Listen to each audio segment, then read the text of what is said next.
Hello all welcome back to my stories. స్వరూప్కు ఆ ఉగాది రోజు తన భార్య రమణి గుర్తుకు వచ్చింది. రమణి చాలా చక్కగా సాంప్రదాయంగా ఉండేది. ప్రతి ఉగాదికి ఉదయాన్నే లేచి తలంటుకొని ఇంటి ముందు కల్లాపి జల్లి ముగ్గులేసుకుని ఉగాది పచ్చడి తయారు చేసి లక్ష్మీదేవి పూజ ముగించుకొని ఉగాది పచ్చడి ప్రసాదంగా పెట్టేది. పంచాంగ శ్రవణం అనంతరం ఆ రోజు పులిహోర, బొబ్బట్లు, పాల తాలికలు, గారెలు వండేది. రమణి ఉన్నంతకాలం స్వరూప్కు ఎలాంటి ఇబ్బందులు కలగలేదు. స్వరూప్కు ఏమి కావాలో అన్నీ తనే చూసుకునేది. ఒకరోజు రమణి ఊరికి వెళ్ళి వస్తుండగా తాను ప్రయాణిస్తున్న వాహనానికి యాక్సిడెంట్ అయి స్పాట్లోనే చనిపోయింది. రమణి అకాల మరణంతో స్వరూప్ను కుంగదీసింది. అప్పటికే వారికి వర్షిణి అనే చిన్న పాప కూడా ఉంది. స్వరూప్కు భార్య చనిపోయే నాటికి 30 సంవత్సరాల వయసు. స్వరూప్ను మళ్ళీ వివాహం చేసుకోమని బంధుమిత్రులు చాలాసార్లు చెప్పి చూశారు. కానీ తన కుమార్తె వర్షిణి భవిష్యత్తు కోసం పెళ్లి ఆలోచన మానుకున్నాడు స్వరూప్. కానీ అతనికి అనిపించేది, ఇలాంటి పండగలు శుభకార్యాలు వచ్చినప్పుడు ఇంట్లో దీపం వెలిగించే ఇల్లాలు ఉంటే ఎంత బాగుండేది అని. అయితే స్వరూప్ తన బంధువుల్లోనే భార్యను కోల్పోయి పిల్లలు ఉండి కూడా రెండో వివాహం చేసుకున్న వారు ఎంత ఇబ్బంది పడుతున్నారో ప్రత్యక్షంగా చూశాడు. రెండో భార్యగా వచ్చిన ఆమె ముందు భార్య పిల్లలను నానా ఇబ్బందులకు గురి చేయటం, హింసించడం తాను కల్లారా చూశాడు. అందుకనే తాను రెండో వివాహం చేసుకుంటే వర్షిణిని ఆమె హింసలకు గురి చేస్తుందన్న భయంతో పెళ్లి ఆలోచన రానిచ్చేవాడు కాదు స్వరూప్. అప్పటికే రమణి చనిపోయి 10 సంవత్సరాలు అవుతుంది. ఇప్పుడు వర్షినికి 13 సంవత్సరాలు, 8వ తరగతి చదువుతూ ఉంది. తల్లి లేనప్పటికీ ఏ లోటు లేకుండా వర్షిణిని అల్లారు ముద్దుగా పెంచాడు స్వరూప్. ఆ రోజు స్వరూప్ స్నేహితుడు రాఘవ మాటల సందర్భంలో, అరే స్వరూప్, ఆడపిల్లను పెంచడం అంటే అంత తేలికైన విషయం కాదు. మన వర్షిణి కూడా ఇప్పుడు చిన్నపిల్ల కాదు, పుష్పవతి అయిన అమ్మాయి. తన మనసులోని భావాలు మనతో స్వేచ్ఛగా చెప్పుకోలేదు. అదే ఇంట్లో ఇల్లాలు ఉంటే కూతురికి ఏం కావాలో అడిగి తెలుసుకుంటుంది. నీకు భార్య అవసరం లేకపోయినా వర్షిణిని గైడ్ చేయడానికి ఒక అమ్మ కావాలిరా. అన్ని విషయాలు వర్షిణి నీతో చెప్పుకోలేదు, నువ్వు వర్షిణికి చెప్పలేవు. నా మాట విని ఓ మంచి అమ్మాయిని చూసి పెళ్లి చేసుకో అని అన్నాడు. స్వరూప్ ఆలోచనలో పడ్డాడు.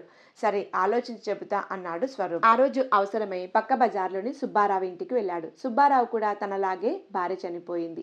10 సంవత్సరాల కూతురు సుప్రజ ఉన్నా కానీ సుబ్బారావు నాగమ్మ అనే ఆమెను మళ్ళీ పెళ్లి చేసుకున్నాడు. తర్వాత వాళ్లకు కళ్యాణ్ అనే కొడుకు పుట్టాడు. స్వరూప్ వెళ్ళేసరికి నాగమ్మ సుప్రజను భయంకరంగా తిడుతూ ఉంది. స్వరూప్ను చూసి తిట్లాపి లోపలికి వెళ్ళింది నాగమ్మ. నీ కూతుర్ని అలా భయంకరంగా తిడుతూ ఉంటే మాట్లాడకుండా ఉంటావేమిట్రా? కనీసం తండ్రిగా ఆమెను తిట్టొద్దని మందలించాలి కదరా. పాపం చూడు సుప్రజ కళ్ళ నిండా నీళ్లు పెట్టుకుని ఎంత బాధపడుతుందో అన్నాడు స్వరూప్. ఈ విషయంలో నేను అసక్తుడినిరా. మొదట్లో నాగమ్మను మందలించేవాడిని, కానీ అలా మందలించటం వల్ల సుప్రజని టార్చర్ పెట్టడం ఎక్కువ చేస్తుంది. అలిగి ఏ పని చేయక ఇంటి పనంతా సుప్రజపై వేస్తోంది. అందుకని నాగమ్మ తిట్టే తిట్లను మౌనంగా భరిస్తున్నాన్రా.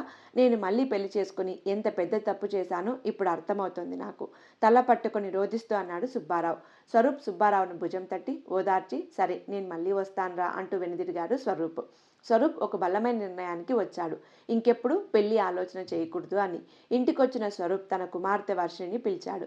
కుమార్తె తల నిమురుతూ అడిగాడు స్వరూప్, ఎలా చదువుతున్నావమ్మా? నీకేమైనా ఇబ్బందులున్నాయా అని. బాగానే చదువుకుంటున్నాను నాన్న, నాకేం ఇబ్బందులు లేవు, హ్యాపీగానే ఉన్నాను అంది వర్షిణి. నీకేమైనా ఇబ్బందులుంటే నాకు చెప్పు. నాకు చెప్పటానికి మొహమాటంగా ఉంటే అత్తకో, పెద్దమ్మకో, అమ్మమ్మకో చెప్పమ్మా, మనసులో పెట్టుకుని బాధపడకు అన్నాడు స్వరూప్. అలాగే నాన్న అంటూ తలాడించింది వర్షిణి. ఆ రోజు పట్నం వెళ్ళి పొలానికి మందులు కొని లాస్ట్ బస్కు తిరిగి వస్తున్నాడు స్వరూప్. వెనక సీట్లో ఇద్దరు మధ్య వయసు వాళ్ళు మాట్లాడుకుంటున్నారు. అరే మామ, డబ్బులు పోతే పోయాయి గాని అబ్బా స్వర్గ సుఖాన్ని పొందాంరా అన్నాడు ఒకడు. అవునరా మామ, సంవత్సరం అంతా కష్టపడతాం, అప్పుడప్పుడు అమలాపురం వెళ్ళొస్తే కష్టమంతా మర్చిపోతాంరా. అబ్బబ్బా ఎంత అందంగా ఉన్నారా అమ్మాయిలు అన్నాడు ఇంకొకడు. స్వరూప్ వాళ్ళు తాగి ఉన్నారని గ్రహించి వారికి దూరంగా వెళ్ళి వేరే సీట్లో కూర్చున్నాడు. స్వరూప్ 2 రోజులాగి పనిపడి మళ్ళీ పట్నం వెళ్ళాడు. వెళ్ళిన పని పెందలాడి అయిపోయింది. ఆ రోజు ఆ వ్యక్తులు వేశ్యల గురించి మాట్లాడుకోవటం అతనికి గుర్తొచ్చింది. తాను ఎలాగో పెళ్లి చేసుకోవాలనుకోలేదు, తనకెలాగో వయసు అయిపోలేదు, ఎంతకాలంగానో స్త్రీ సాంగత్యం లేదు, శరీరం సుఖం కోరుకుంటుంది. ఒక్కసారి అమలాపురం వెళ్ళొస్తే తప్పు కాదులే అనిపించింది. అనుకున్నంతనే అమలాపురం వెళ్ళాడు. బస్సు దిగగానే ఆటో మాట్లాడుకొని వేశ్యవాటికకు వెళ్ళాడు. స్వరూప్కు అంతా వింతగా కొత్తగా ఉంది అక్కడ పరిస్థితి చూసి. యువతులు, మధ్య వయస్సు స్త్రీలు వాకిట్లో నిలబడి విటులను ఆకర్షిస్తూ సైగలు చేస్తున్నారు. స్వరూప్ ఒక ఇంట్లోకి వెళ్ళాడు. ముందుగా డబ్బులు కట్టించుకొని లోపలికి పంపారు. లోపల చాలా గదులున్నాయి. ఒక ఆమె అడిగింది, ఇక్కడకు రావటం ఇదే మొదటిసారా అని. అవునని తలూపాడు స్వరూప్. ఆవిడ ముసుముసుగా నవ్వుతూ ఓ గదిని చూపించింది. ఆ గదికి తలుపు దగ్గరకు వేసి ఉంది. తలుపు తీయటానికి మొహమాట పడుతూ నిల్చున్నాడు స్వరూప్. ఆమె నవ్వుతూ చెప్పింది, లోపల కస్టమర్స్ ఎవరూ లేరు. తలుపు దగ్గరకు వేసింది అంతే. తలుపును తోయండి, తెరుచుకుంటుంది. స్వరూప్ నెమ్మదిగా తలుపు తోసి లోపలికి తొంగి చూశాడు.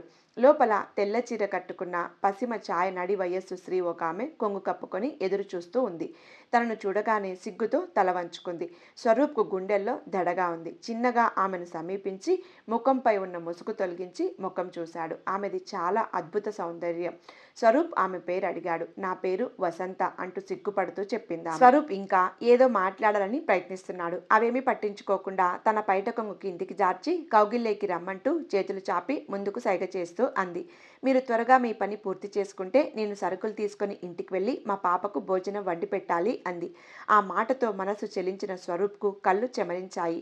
ఆమె భుజంపై చేయి వేయబోతూ ఆగిపోయాడు. ఒక్క అడుగు వెనక్కి వేసి కిందకు వంగి జారిన ఆమె పైటను నిండుగా కప్పి కుర్చీలో కూర్చోమంటూ, ఇప్పుడు చెప్పండి, మీరు ఈ వృత్తిలోకి ఎందుకు వచ్చారు అని అడిగాడు. నేను బ్రతకటానికి ఏ పనులు లేనప్పుడు ఆకలితో అలమటించలేక మా పాప స్రవంతిని పోషించుకోవటం కోసం అప్పుడప్పుడు ఇక్కడికి వస్తూ ఉంటాను. నాకు ఈ చోటును మా పేటలోని ఒక ఆమె చూపించింది. ఏడాది క్రితం వరకు నేను నా కుటుంబంతో ఆనందంగా ఉండేదాన్ని. మా ఆయన మార్బల్స్ బిజినెస్ చేస్తూ ఉండేవాడు.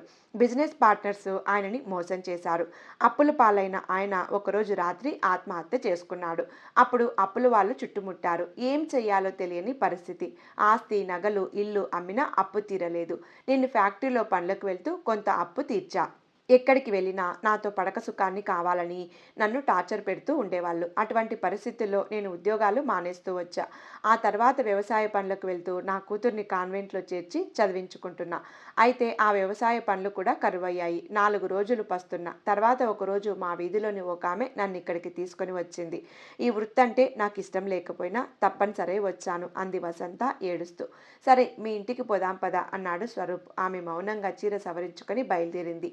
వేశ్యగృహ నిర్వాహకురాలు ఆమెకు కొంత డబ్బు చేతిలో పెట్టి, నీకు డబ్బు అవసరం అనిపించినప్పుడు వస్తూ ఉండు. కుర్రాళ్ళు నీలాంటి అందగత్తంటే పడి చేస్తారు అంది. అలాగే అంటూ తలాడించింది వసంత. వసంతతో పాటు వెళ్తూ స్వరూప్ దారిలో కిరాణాలో సరుకులు కొని వసంతను వాళ్ళ ఇంటి దగ్గర దింపాడు. తాను ఆటో దిగబోతూ ఉంటే వసంత వారించింది. ఇక్కడ వారికి నేను మర్యాదగా బతుకుతున్నానని ఒక మంచి అభిప్రాయం ఉంది. దయచేసి దానిని పోగొట్టకండి. మాకు సరుకులు కొనిపెట్టి మా ఆకలి తీరుస్తున్నందుకు మీకు నేను ఎప్పటికీ రుణపడి ఉంటాను అంటూ చేతులు జోడించి కన్నీళ్లు పెట్టుకుంది. ఆటోలో వెళ్తూ స్వరూప్ వసంతను అలాగే చూస్తూ ఉన్నాడు. అనూహ్యంగా ఆ రోజు స్వరూప్ వసంత ఇంటికి వచ్చాడు. వస్తూనే వసంతకు చేతిలోని చీరను అందించాడు. త్వరగా బయలుదేరా, వెళ్దాం అన్నాడు. అయ్యగారు, దయచేసి ఇంటికి రాకండి. చుట్టుపక్కల వాళ్ళు విచిత్రంగా చూస్తారు. మీకు నేను కావాలనుకుంటే మీరు ఇదివరకు వచ్చిన వేశ్యగృహానికి వెళ్ళి అడగండి. వాళ్ళు నాకు కబురు చేస్తారు. అప్పుడు నేను వస్తాను అంది వసంత. నేను నిన్ను పెళ్లి చేసుకుంటానంటున్నా రావా అడిగాడు స్వరూప్ నవ్వుతూ. అది జరగని పని. నేను అపవిత్రురాలిని. నన్ను పెళ్లి చేసుకుని మీరు అబాసు పాలు కావడం నాకు ఇష్టం లేదు. అయినా నాకు ఒక కూతురు ఉంది. తనను మీరు సొంత కూతురిగా చూసుకోగలరా ప్రశ్నించింది వసంత. ఓహో, నీ భయం అదా? నేను నీ కూతుర్ని నా కూతురులాగే చూసుకుంటాను. నీకు నా కూతుర్ని నీ కూతురులాగా చూసుకునే మంచి మనసుందా మరి అన్నాడు స్వరూప్. ఓ లేకేం, నేను నీ కూతురికి స్వచ్ఛమైన తల్లి ప్రేమను అందిస్తాను అంది వసంత సంతోషంగా. వసంత స్వరూప్ తెచ్చిన చీరను ఆనందంగా కట్టుకుని బయలుదేరింది. ఇన్నాళ్ళు సమాజానికి భయపడిన ఆమెలో ఆ రోజు ఏదో తెగింపు వచ్చింది. తమ జీవితాలను తామే పునర్నిర్మించుకునే దిశలో అడుగు ముందుకు వేసింది. చుట్టుపక్కల వారందరికీ తాము వివాహం చేసుకుంటున్నామని చెప్పింది. స్వరూప్ బండిపై వసంతను గుడికి తీసుకువెళ్లి పెళ్లి చేసుకున్నాడు. ఇంటి దగ్గర వర్షిని తండ్రి రాక కోసం హారతి పట్టుకుని ఎదురు చూస్తూ ఉంది. స్వరూప్ వసంత దంపతులకు వర్షిని హారతిచ్చి ఆహ్వానం పలికింది. వారి వెనకనే ఉన్న స్రవంతిని రా చెల్లి అంటూ ఆప్యాయంగా కౌగలించుకొని ఇంట్లోకి తీసుకుని వెళ్ళింది వర్షిని. ఈ ఉగాది మన నలుగురి జీవితాల్లో కోల్పోయిన ఆనందాన్ని మరలా ఇచ్చింది అన్నాడు స్వరూప్ తన భార్యను, ఇద్దరు కుమార్తెలను దగ్గరికి తీసుకుంటూ. స్రవంతికి తండ్రి లేని లోటు తీరింది. వర్షినికి తల్లి లేని లోటు తీరింది. ఒకప్పుడు రెండో పెళ్లి భూతం అని భయపెట్టిన సమాజమే ఈరోజు ఆ ఆదర్శ కుటుంబాన్ని చూసి అభినందిస్తోంది. ఇది ఇవాల్టి కథ. ఈ కథ మీకు నచ్చిందని అనుకుంటున్నాను. నచ్చితే లైక్ చేయడం, ఛానల్ సబ్స్క్రైబ్ చేయడం మర్చిపోవద్దు. కథను లాస్ట్ వరకు విన్నందుకు ధన్యవాదాలు. మరొక మంచి కథతో మళ్ళీ కలుద్దాం.